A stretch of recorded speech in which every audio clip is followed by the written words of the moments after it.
Howdy. What a day. I have been in a lion's cave. And of course, it leads back to dragons and being a dragon hunter and, in a way, fighting with dragons.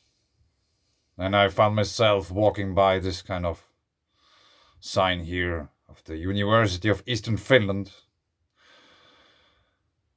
Yeah, I didn't have anything to do with this today, but I was at the campus of the University of Eastern Finland today. Very interesting. But I think much more interesting is quake activity in Europe today. There is a rather odd pattern here. Maybe they are all, I didn't really have time to check anything out today. Montbrison, so that's no curry blast. Vichy, curry blast. I love curry. Montluçon, this wasn't. Curry blast, curry blast. I somehow thought this might be almost all curry blasts. Something also going on in the vicinity of Montbrison, which is the source mountain in a way of the river Po. Montbrison here, Quakes. There are some others I saw just before.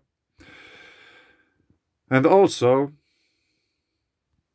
near Albstadt, I think it's somewhere here. It's rather small. Yeah, here, Albstadt. I made several videos about the region of Albstadt. A deeper quake 6 hours ago. 29 kilometers in depth.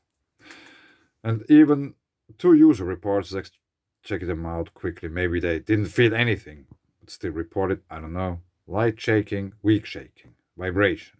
So there has been people feeling that.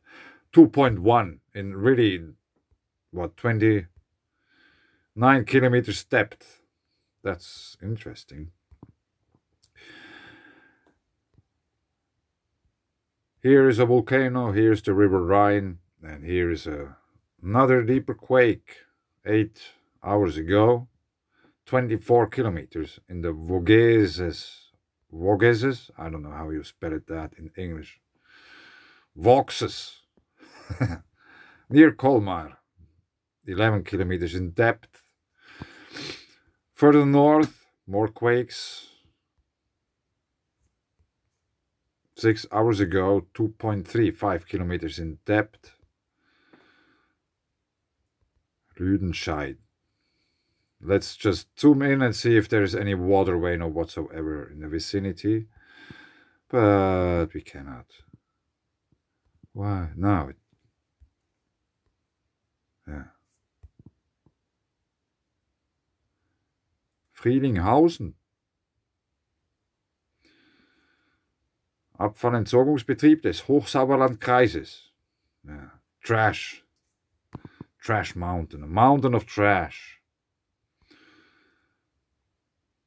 Obviously, the internet is very slow. Now it started. There isn't any. There is. Yes. There is many.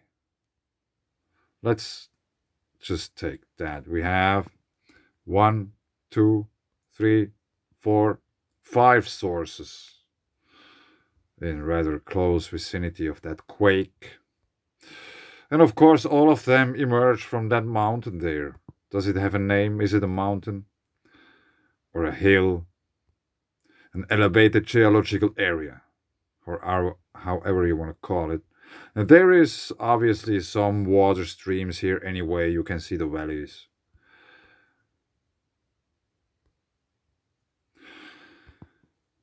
And I was...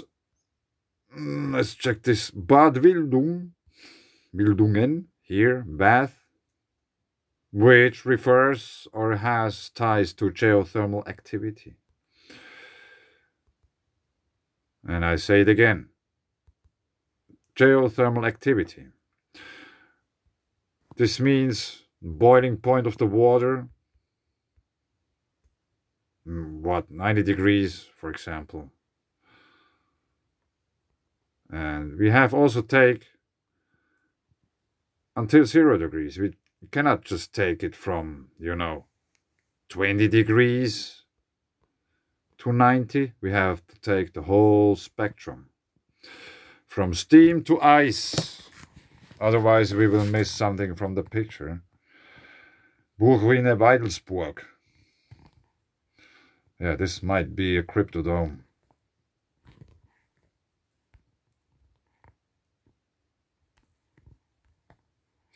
Ah, that's an interesting place. Seems to be still in good shape. And actually, check it out. The quake is literally almost... maybe it is. At the waterway itself. Georgengraben. So we have this kind of, what is it, gorge?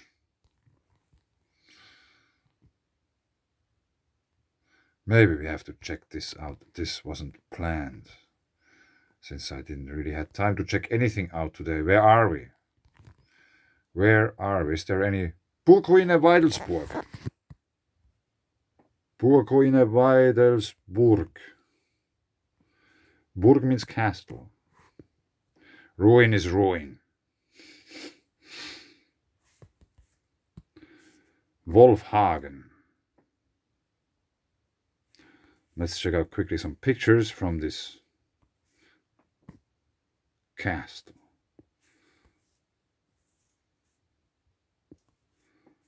So here we have people. Maybe it's then easier to imagine how big this is. This would be fun to ride. Haha,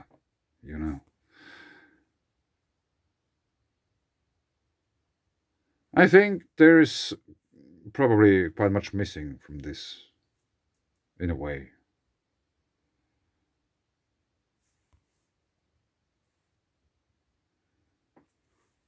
It could be that these things here in the wall were once supporting a floor, which means there would be still some, maybe one floor above. Whoa, check this out.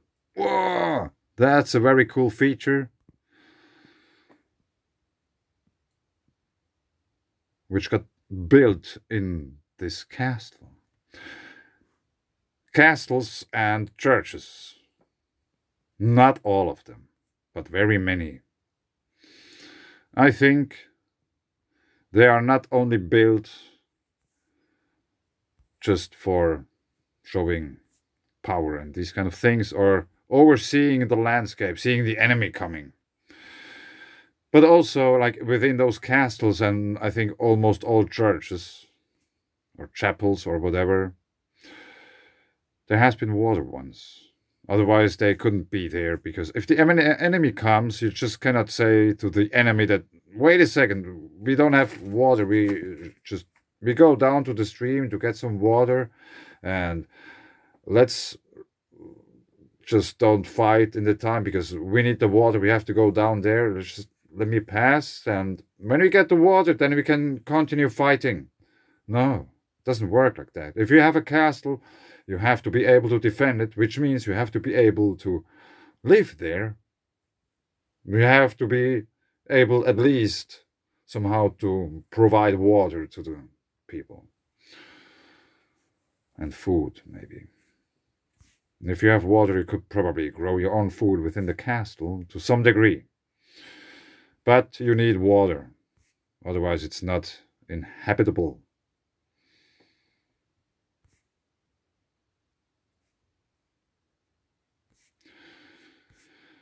Yes, this doesn't really... But anyway, Steinbruch, Katzenloch. There's a... No, I get, like... The language thing is sometimes difficult. Switching between languages. Vertically, are they drilling holes? Probably. They were drilling down and then took the rock off, maybe. I don't know. Here it's not really visible. It's a bit bad. But there is mining operation, so there's something more or less special, at least at this very place. Otherwise, they probably wouldn't have mined there anything. I don't know.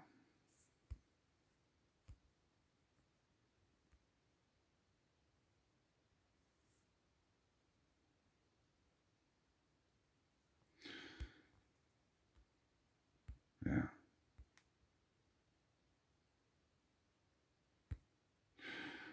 Yeah, they won't show me pictures from that. But where was the gorge? Georgengraben. George's Gorge. Maybe we have some pictures. Let's check it out.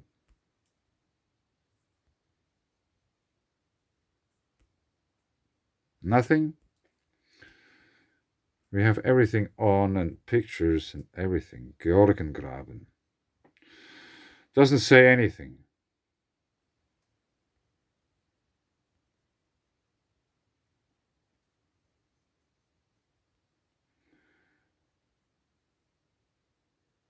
Let's check out if there were some pictures here. Now they disappeared. I just want to see if there could be any picture from the forest here where we would see some water, you know. A well. Yeah, very nice. Now we get it. No. Nothing.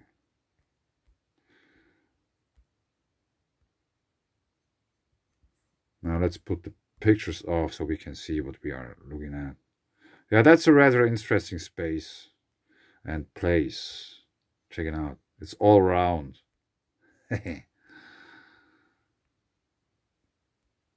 Elbe. Ah, there's a rather big river here. Elbe. That's a rather big river. Maybe not here, but it's gonna be a big river if you're following it downstream.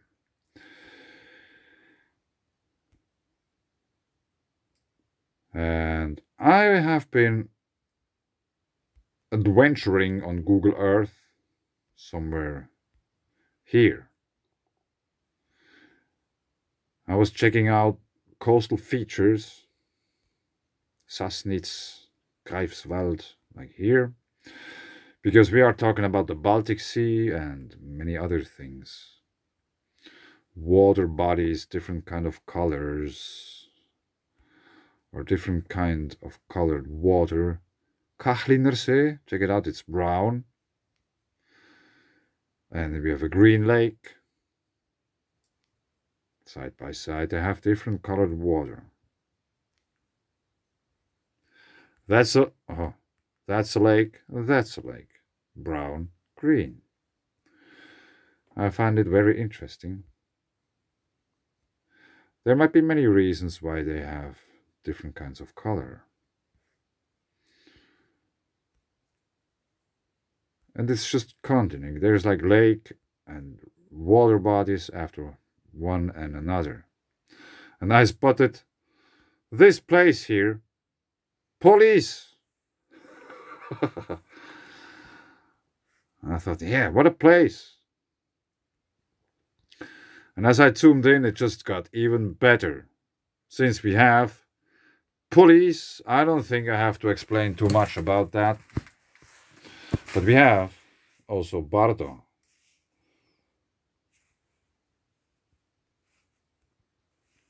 And there might have been some pictures or something. Yes. That's a nice place to be. Especially when you're a fisherman, I think. Because that's a fishing facility. I think someone is sitting there many hours and enjoying being there.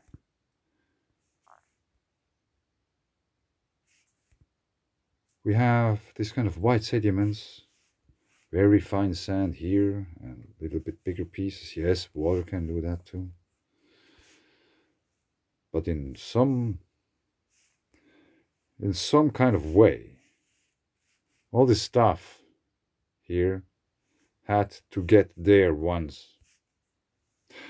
Quite likely water carried it there. Or wind. The big winds. Oh. Bardo. Very nice place to be, obviously.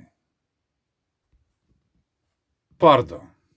In some schools of Buddhism, Bardo, classical Tibetan, or Andhravabhava, Chinese and Japanese romanized in Chinese as Zhongzhu, and Japanese Zhu, is an intermediate transitional or liminal state between death and rebirth. The concept arose soon after Gautama Buddha's death, with a number of earlier Buddhist schools accepting the existence of such an intermediate state, while other schools rejected it.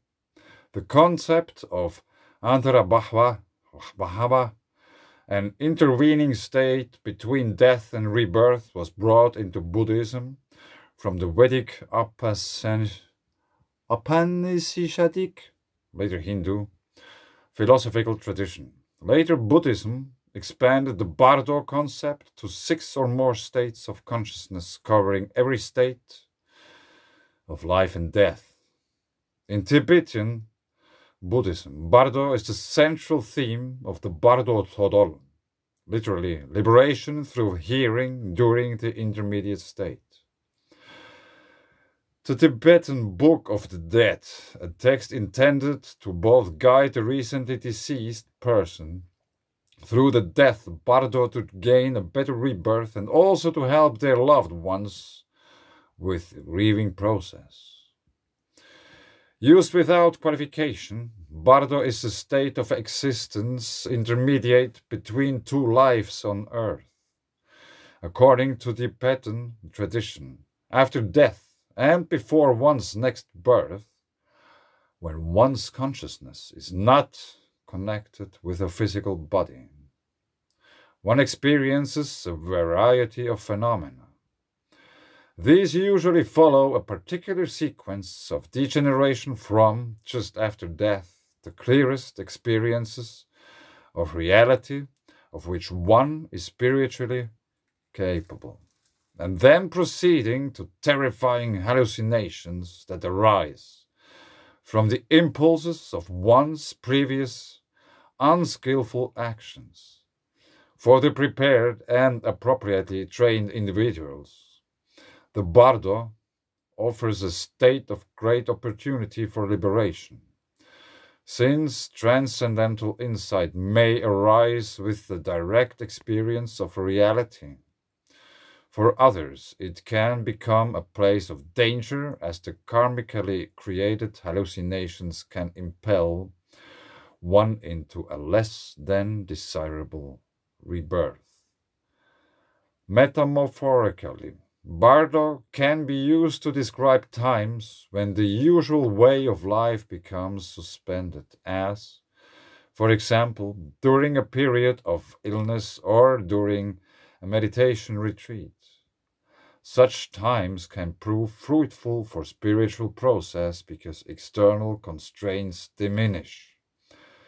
However, they can also present challenges because our less skillful impulses may come to the foreground, just as in the Sipta Bardo, whatever that is.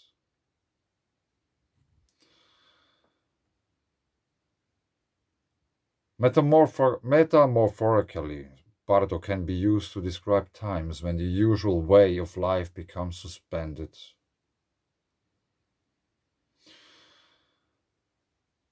Yes.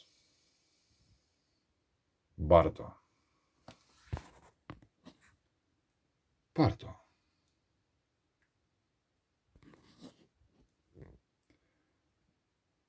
Bardo.